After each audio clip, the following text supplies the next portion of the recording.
Hey guys, welcome to BSA Talks. Today we have Andrew as a guest, and we have Dave as always. Dave, do you want to tell them what this podcast is going to be about? So this is looking at a person, I'll call it raw, who is interested in becoming an entrepreneur, has some ideas that I certainly think are good, and we're going to investigate where he's coming from and where he should be going, and what is required for making it a success. So I will start by asking, you want to become an entrepreneur. Yes. Why? I believe that becoming an entrepreneur allows me to get into a space where I can maximize my talent and work on something I'm truly passionate about. I feel like through entrepreneurship, I'm able to do that. I've worked for corporate for a couple of years now, and the work is exciting, but I'd like to do something that I'm truly passionate about, and I think that's creating something, myself. That is probably the best answer I have ever gotten to that question. So I would agree with you, of course, 100%. Most of the time people say, because I want to make a lot of money, because of this, that, and the other thing. No, it's the passion to do something that's the most important part of this. Yes. Tell us a little bit about, without giving away any secrets, tell us a little bit about what you're looking at as the product of your entrepreneurship. I want to create something that helps people get more informed about trading cryptocurrency. Mm-hmm. Recently, I found an interest for crypto, and I think that there's such a potential for analytics and software engineering to overlap in crypto. And I think that's where I found my interest in it and found opportunity to create technology that helps people trade and also gives them more information around it. So the product is a crypto trading bot. I guess it's not a really entirely new concept since you've been developing something around the stock market using the same kind of idea. But it is something that I think is a space that I'd be interested in exploring, and there's quite a bit of potential there. So. That's, and at least in my opinion, there's an awful lot of background stuff that other people have developed that will help you not have to start from absolutely ground zero. And that will help you be successful. How long have you been working on this? I would say now a couple of months. So 2 months developing this product from scratch. Yeah. You have no experience at the moment of being an entrepreneur. Absolutely none. Well, I'm certainly glad to talk to you about this. As I said, the era may be different from when I was doing it the first time, but not the last time. So I hope I can be some help, because I think what you're trying to do has great advantage in the area where you're talking about, but also has a great advantage in other areas. Right. A system that is capable of learning how to trade on a market that is based on human behavior, which of course markets are, and can learn to make money off of that, will work in a million different places, not just in that one. And you should probably keep that in mind. That doesn't mean that you try to do everything at once. You don't. You pick one thing, and I think you picked one, and I think it's a good place. Right. As I have told some people about sticking to one thing. Yeah. What's the difference between sticking to one thing versus doing a million things? Like, why is it so important that he just, he figured out what he wants to do? He wants to create this crypto trading bot. Why stick to that? Why not do the crypto trading bot and do something else for analytics and do something else? Like, why should he just stick to one thing? The answer isn't that they're not good ideas. They may very well be excellent ideas. The reason is twofold. One, you don't have the time to do a full job of both, or two or three or four. You certainly don't have enough time to do 100. That's number one. Number two is, if you try something, you want to know whether it's going to work or not as quickly as possible, particularly if it's not going to work. You'll never know that if you're flitting from one thing to another. You will abandon something not because it didn't work, but because you went off chasing some other sparkly object. And that's the main problem. And it is a problem beginning entrepreneurs fall into all the time, is the next shiny object. Right. By the way, investors do that too, so watch out. What I was going to say earlier, we talked about this off camera, is that you shouldn't try to do too many things at once. And if you are getting into entrepreneurship, you should pick one job. You shouldn't try to play or wear so many hats. I think from people in my shoes who are looking to get into entrepreneurship and start a business, it could be very scary or intimidating because you believe that you're starting it all yourself and that there's going to be a lot of work to be done in a lot of areas that maybe you don't know about. So what would you say to these people who are trying to get into that space and feel overwhelmed because of the amount of things that you have to do to get it started? The number of people who are capable of being an entrepreneur is vastly smaller than the number of people who are capable of doing a good job on a set of tasks or requirements. So you will find, if you are willing to lead, I'm not talking about manage, I'm talking about lead. If you are ready to lead people, you can find intelligent, capable people to handle all of the jobs that you need. That has never been a problem because there's a lot of them. Now, making sure you filter and get the right ones and not being afraid to get rid of the wrong ones, that's absolutely essential. But you will find that you will draw people that are capable and you'll repel people who are not, which is a great thing. There's an old saying that I've said it several times to Anthony, and that is first-rate people want to work with first-rate people. Right. Second-rate people want to work with third-rate people. Only hire first-rate people because you're first-rate. And if you do that, you'll draw first-rate people to you. They'll come because they're friends of friends. They're people who have heard about what's not what you're doing, what it's like working for you. And you will find it much easier to hire. Now, you still have to filter them. You still have to make sure they're right for your position or the position that you need someone from, but you've already got a head up. Right. How do you, a question that popped into my head is, how do you find people that are first rate? And the first thing that came to my mind is, you know, that you could find a lot of talent out there, especially in the space of software engineering, someone, you know, that could be helpful in many ways, but I would try to find somebody who's as passionate about what I'm trying to do. Mm-hmm. And I think that's probably the most important thing. And that's also a difficulty for me when I'm, you know, looking to hire people now as I'm getting ramped up. It's how do I find someone who's as passionate and is not just in it for, you know, the money that I would pay them. You are doing what you're doing, a bot for crypto, and pursuing two very powerful trends that are going on right now that are sexy: AI and crypto. Right. By putting the two together, you won't have any trouble attracting people who are capable and doing what you want to do. You know, you have all the usual problems of you want people to be honest, to be dedicated to you, not just trying to, you know, quarry what you're doing. All of those things are true, but those are always true. You have picked a great time for doing what you're doing. And people say, well, there's 1 million people doing things. Yeah, so you just have to be better than the 1 million. I mean, I've never had any trouble competing with having competition. When we went into the postal business, it was IBM, Lockheed, and us. Guess who's sorting the mail for the United States Postal Service in 25 other countries? Us. And that's something that we actually talked about. So there is other people doing similar, like, sure. Let's say I'm starting something, right? There's other people doing the same thing. Why me? Like, they have been doing it for 5-6 years. Why should I even do it? There's two reasons. At least two reasons. Number one is you want to. Right? It's a driving passion. You touched on it right there with the passion. Right. The fact that you have a passion for it, you can communicate that passion to other people. That will help pull people in that are good, but it'll continue to drive you as well and drive the company. It'll be a company where that's passion-based. That's wonderful. Steve Jobs knew that. His phrase, insanely great. Right. He knew how to drive people that way, and that was one of the great reasons for his success, even though he was an asshole.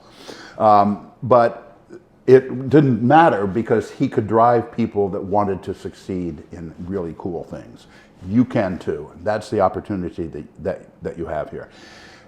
The second point is you have to have competition. If you do not have competition, it's probably not a field of interest. It's either too early or too late or simply wrong.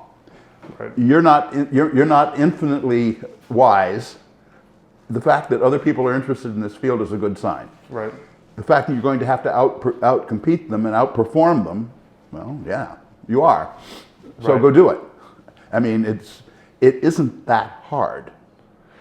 That's an interesting point. So I think a lot of people are intimidated by entrepreneurship, and me included before I just decided to, jump into the deep end, is that it is hard. It is much more difficult. You're going to work harder, work longer hours. There's going to be more unknowns, and you're going to take larger risks. So something that I wanted to ask you is that since you've started so many businesses and they've been successful, what are the qualities of having a successful business?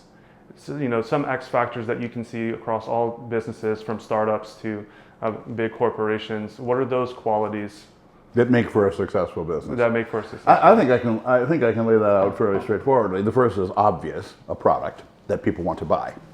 Because if people are not pumping money into you in the marketplace, then you're in the wrong area. Right. Okay, so obviously a product that people want to buy. If you have such a product, you want it to be the best on the market. I've always found this, not the cheapest, the best.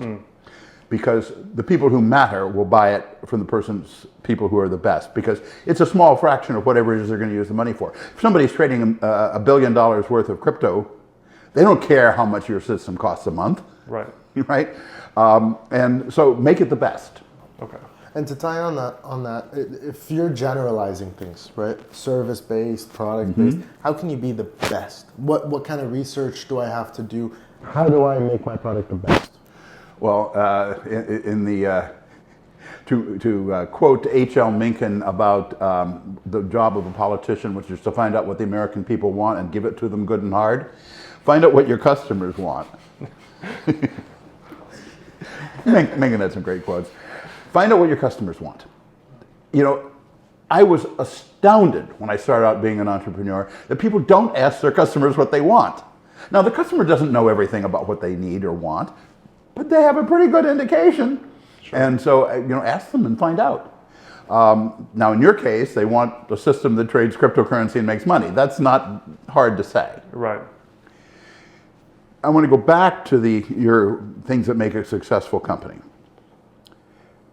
The thing that makes a successful company, first and foremost, besides obviously something that people are paying to buy, are the people. Having the right people is more important than almost anything else, but a lot of things follow from that. This is a perfect area. Like Silicon Valley, like Route 138, like Austin, Texas. Those places are perfect because they have a good educational system. They have a bunch of entrepreneurial companies that you can hire from. They have a culture of entrepreneurship, so you can find people that will help you with various things.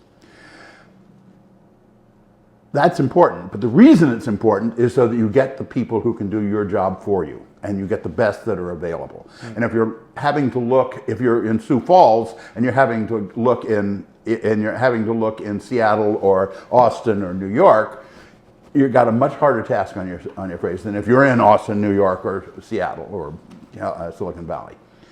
So it's the people is as important as in fact, in the long run, it's actually more important. Right. Because there have been times in which I've started companies that we didn't wind up producing the product we thought we were going to wind up producing.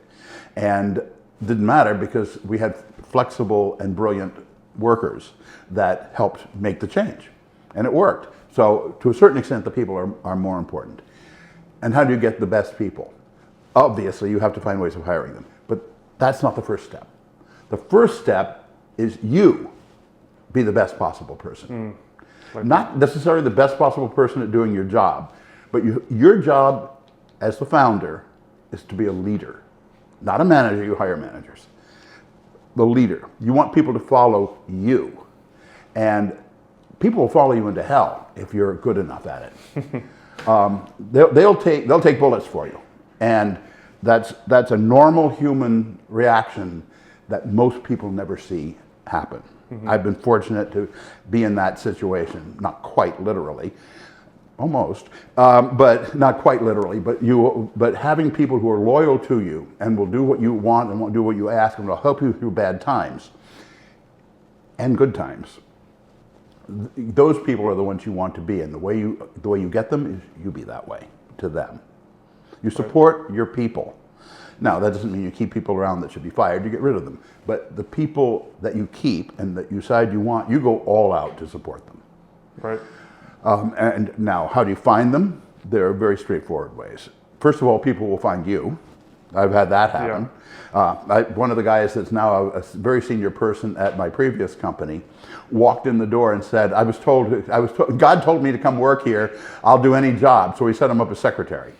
Wow. He's now one of the senior people at the company 25 years later. Amazing. People will find you. Friends of friends. Friends of employees. People that you know or that know you will make suggestions to people because they know what you're looking for. They know you're looking for high quality people. They know you're not going to put up with crap, but that you're a decent person to work with. Right. So it's the people. And third, it's the backers. We had a phrase, the financiers, if you will. We had a phrase, the difference between smart capital and dumb capital. Smart capital is capital that brings you something besides money. So we had our lead investor back in the DRAM shortage in the 80s came back from Japan with a suitcase full of DRAMs. We were the only people in Silicon Valley that had them. And so we continue making our computer cards, which was doing recognition a long time ago, Right. And nobody else could, because we brought them in on in a suitcase. That's the kind of backer you want. And that was Seven Rosen, which was our investment company, and they were absolutely wonderful. They backed us when we needed the help, and of course we paid off to them. So dumb money, on the other hand, just gives you money. Right. No, you need the money, and quite often there'll be a combination of the two. But you have what you want when you go out to raise money, assuming you can't afford to start it all yourself. You're looking for a lead investor. You're looking for a person that is smart money, that can introduce you to less smart money or other smart money and put the package together and do it as the market says and so on. I have worked with an awful lot of venture capitalists in my day, and I have never run into a dishonest one. Yeah. Because they wouldn't last 5 minutes. They wouldn't last 5 minutes with the other venture capitalists if they were dishonest. Right. At least maybe I was lucky, but I don't think so. Right. Yeah. While you were speaking, I had a thought. You talked a little bit about the people. So I think I'm at the stage now where I'm hiring. Mm-hmm. During the hiring process, I can find a 10x programmer, someone who's extremely good at software development, someone who could be useful to me in that way. But finding that right person, someone who's going to go the extra mile, who shares my passion. During your hiring processes, how do you find or sift out those people? With the exception of people straight out of college, I find the people who've already done that. In other words, if they themselves tell me, and if their references tell me, and if their references tell me that they are creative, go beyond the immediate tasks that are set before them, think about the whole project as one complete package to understand where what they're doing fits into it, all of those things, if they have been doing that, they're likely to continue to do that for you. If they're right out of college, of course, there's no experience like that, so you look at what other projects did they do. And I'm not necessarily saying it has something to do with their technology. With technology, if they're technologists, somebody who has spent time building, rice farms in Thailand for the Peace Corps with a passion, Right. and you're trying to hire them as a computer engineer, that's a positive sign. Right. Now, if they're distracted, that's not. But if what they do well, and with dedication to it, and with focus, they're probably going to do that with what you hire them for. For me, with my marketing agency, I've noticed a few things, and I learned this from Dave, and these are things that stuck out to me. One, I meet people at the gym, because when people are working out, they are consistent. They can show me that they can show up to the place every day, and if they're in good shape, 90% of the time they can get stuff done. Some of them are lazy. So I like to give people a book. Marketing is a little different.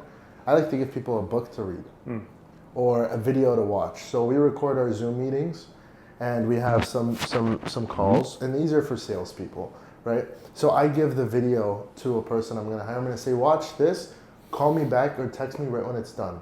People that take days or weeks, don't hire them because that shows me that they don't have priorities. Their priorities are set elsewhere, so they're not going to be a good fit for my company. Right. The people that respond within a couple hours, most of the time, they're a pretty good hire because they are very excited about getting things going. Now, I've noticed that when I keep them and I treat them really well, they get me other people. So I do like a weekly thing where it's like a $10 Starbucks gift card. I literally just, it's a $10 Starbucks gift card every week for my employees. Gets people excited. It's like, hey, if you perform well, if you do this, you get a $10 Starbucks gift card or a $10 Amazon gift card. Right. It doesn't really cost me much, but it gets people really excited because they're like, wow, I don't really have a boss that does this for me. We had a venture capitalist who was very intimate with the company. He'd go around giving people $20 gold pieces. Yeah, like that. The really good ones. Yeah. And that was in those days $200 or $300. Now it's $2,000 or more. But that was sort of motivation. It's not a lot of money in the long run. Yeah. But it shows that you're thinking about them and you're rewarding the behavior you want. Yeah, you're absolutely right. You're absolutely right in that. And people lose focus of that. Yeah. Your employees, we have a 13th Amendment. You're not allowed to own them anymore, and so you kind of want to keep them. And one of the ways you do that is you show you care about them. Yeah. I told Anthony this, and it's on one of the other videos. But I had a woman worked for me, one of the finest mathematicians I've ever worked with, and her father was a Holocaust survivor. Wow. And he was dying, and she was all upset because she had a big project going, but she wanted to go back to New York where he lived. And I said, get on the next plane. I don't care how long you're going to be there. You're going to be there while he's still alive for the rest of the time, or you'll never forgive yourself. So she got on the next plane and went back and came back a couple of weeks later. He had died. Oh. And she was so grateful for having the opportunity because, of course, he had issues. Gosh, a Holocaust survivor, you think? Yeah. And so she got to work out her issues with him, plus be there for him. And she was forever loyal to me after that. Yeah. And that's the kind of reputation you want. First of all, because it's what a good man does. Second of all, it's because it helps people follow you. Right. But there was something that I learned where you can't be too much of either way, right? So I had someone who always gave me excuses in the sense of hey, I can't come to the meeting. I literally just got in an accident, right? I'm like, oh, dude, you're totally fine. Don't even worry about it. Take care of yourself. Take care of this. Still pay you for today. Don't even worry about it, man. Let me know how you feel Monday. And he's like, no, don't worry. I'll make it Monday. 100% I'll be there. Monday comes around. They don't show up. Okay, that's fine. They just got in an accident. Monday, hey, man, really need you to sign this paperwork. It's super important. It literally doesn't even take 30 seconds. Yeah, man, I'll do it today. Monday later comes around, nothing. Tuesday, nothing. Wednesday, nothing. I feel bad. They just got in a car accident. I can't really do anything about it. But that's the times where you really have to differentiate someone who doesn't necessarily have the work ethic that you want for your company. Because some people just make excuses and drag it out and see how far away they can get with it. So that's where you have to say, hey, if this is not done, I know you just got in a car accident, but we have deadlines. We're a company. We need to keep running things because there's a difference between being a nice guy and being a boss. Right? Yes. You have to be nice in the sense of if someone got in an accident, no, you're totally fine. That's something out of your control. Right. And of course, pay them for their time or however you want to do things, right? And make sure that they have the support that they need during a hard time like that. And I think sorry to cut you off, but from the employee perspective is that I think what you guys are alluding to is extending trust. And Yes. when you extend trust to others and they see that kind action, they want to reciprocate that through hard work or Yes. loyalty or some other form. And I could see that how that is extremely powerful in a leadership role. I wanted to see, all of these things that you guys are saying are great, but if I could get like a super simple, because I think there's a conception that if you wanted to start a company, you need to have a certain amount of resources, like time or a lot of money to start something. But knowing you guys, especially Anthony, being able to start a marketing agency and keeping up with the gym and other things, other passions in school, it seems that those things may be facades that maybe just myths. So I wanted to ask you, what does it take to start a business? Do you have to have a certain amount of money or time?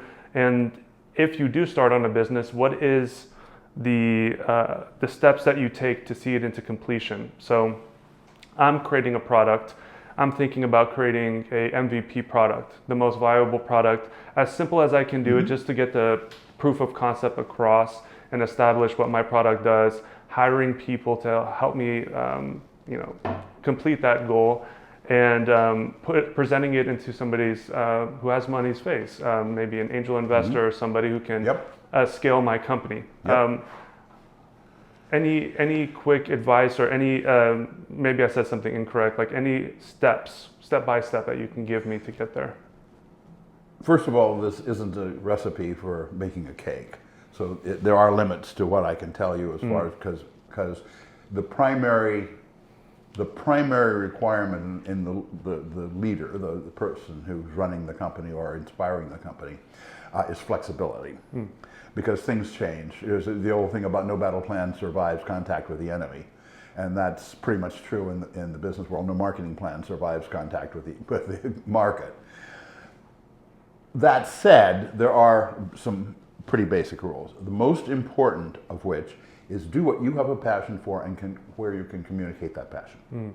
Because if you are on fire for an idea, not the idea of having an idea, not the idea of having a company, but the idea that is behind the company that's driving it, like the AI trading of cryptocurrency. If you are on fire for that, and that will come across, and that will inspire not only employees but financial backers, because you can communicate it because you believe it. Right. And that may sound absolutely straightforward, but I've seen people try to pretend that they were inspired by ideas where they weren't, and they're not very convincing. So watch for that. Make sure you yourself are completely sold on it. So that's number one. Number two is everything else. There are people out there that will get it to you. It's hard work. I'm not complaining about that, but it's in raising money. You mentioned angel investors. I absolutely agree. But angel investors generally, but not always, qualify as what I call dumb money. That doesn't mean they're stupid. It means that they're not providing a lot else. We were fortunate in that some of ours actually did bring contact with higher up investors that were supplying us with things other than just money as well as money. So go to people and ask. If you want something from someone, this is going to sound like a really basic principle. It's a basic principle that people forget. Ask for it. If you want somebody to do something for you, ask them. Ask for them, expecting them to do it because, of course, you have a brilliant idea and you're going to make it successful. Right. And I don't mean be arrogant about it, and I don't mean be stupid about it, but I do mean if you believe it and you talk to people that you need money from, you need office space from, you need legal help from, all of those things, you will find that it's much easier to get that stuff than you thought. But there's a corollary that is important to that, and that is if someone in a circumstance like that turns you down, ask them why. What didn't they like? Yeah. You'll generally embarrass the hell out of them by asking that question, but go ahead and ask it nicely. And find out why. Because often they'll tell you. And then make sure that you've corrected that the next person you talk to. The other thing that is important, so The other thing that's important when it comes to follow-up is if they ask you a question that you can't answer, make sure the next person you talk to, you can answer that question. Right. We used to do that back when business plans were an inch thick. We used to do that so that the answer would be to that question would always be in the next version of the business plan. No, you don't do it that way anymore. You just have it in your head. But it's that is extremely important.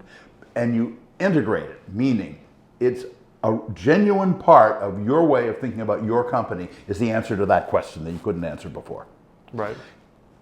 You'll find it becomes second nature very quickly to do that. You have to make sure you've got notes, keep notes, take notes, Right. write things down when people say things.